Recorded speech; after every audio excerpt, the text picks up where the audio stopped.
mes amis, remonter à la source du théâtre, voilà la sauvegarde. Échappons à la littérature, à la conversation, aux méfaits de la théorie. Nous bâtirons un théâtre où nous rechercherons les éléments fondamentaux de notre art. Le tréteau, voilà notre point de départ. En 1921, entouré de tout jeunes acteurs, Charles Dulin fondait l'École nouvelle du comédien. Si d'abord il a créé une école, c'est qu'il lui a semblé logique de commencer la maison par les fondations. Il lui trouve un nom, une raison sociale, l'atelier.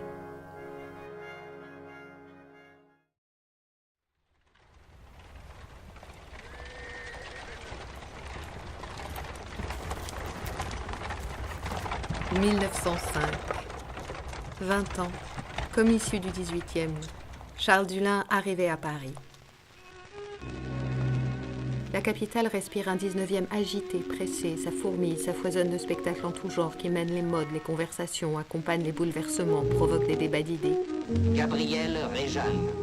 Sarah Bernard, chevelure d'or rouge, regard d'azur, reçoit en France, en Angleterre, en Russie, en Amérique, l'hommage ininterrompu d'une époque passionnée de théâtre. Et si naturalisme puis symbolisme dans des styles très différents ont rénové l'art dramatique, le jeu des acteurs, proposant des spectacles unifiés travaillés dans leur ensemble, aucun théâtre ne correspond à l'idéal de Charles Dulin.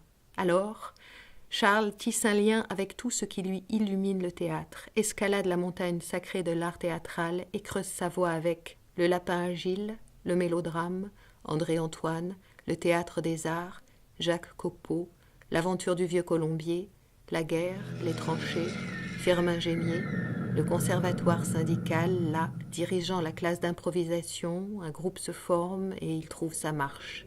L'école nouvelle du comédien, l'atelier. Sa femme et lui organisent une retraite théâtrale. Il s'installe avec la jeune troupe à la campagne, à Néronville. 12 heures par jour, il travaille. Le corps, la respiration, la diction mécanique, l'improvisation, le jeu masqué, les grands poètes, les classiques. Sorte de phalanstère réussi, tout le monde met la main à la pâte.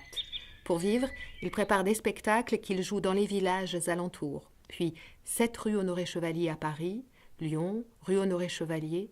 La vie est un songe obtient un franc succès, des portes s'ouvrent, le vieux Colombier, rue des Ursulines, le vieux Colombier, nouvelle retraite à Néronville.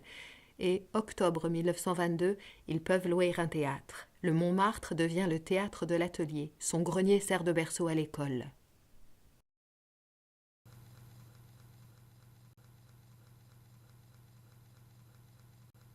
Charles Dulin écrit « L'école de l'atelier doit devenir un centre d'études et d'expérience.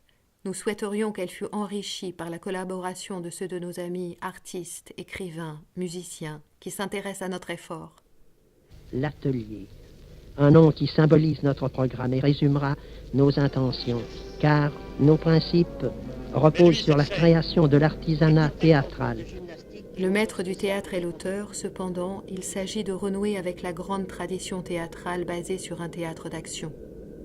Il a un besoin concret de s'entourer de jeunes enthousiastes, fervents et de rechercher avec eux. L'atelier sera donc un laboratoire où nous effectuerons nos recherches et où nous préparerons longuement, laborieusement notre réussite.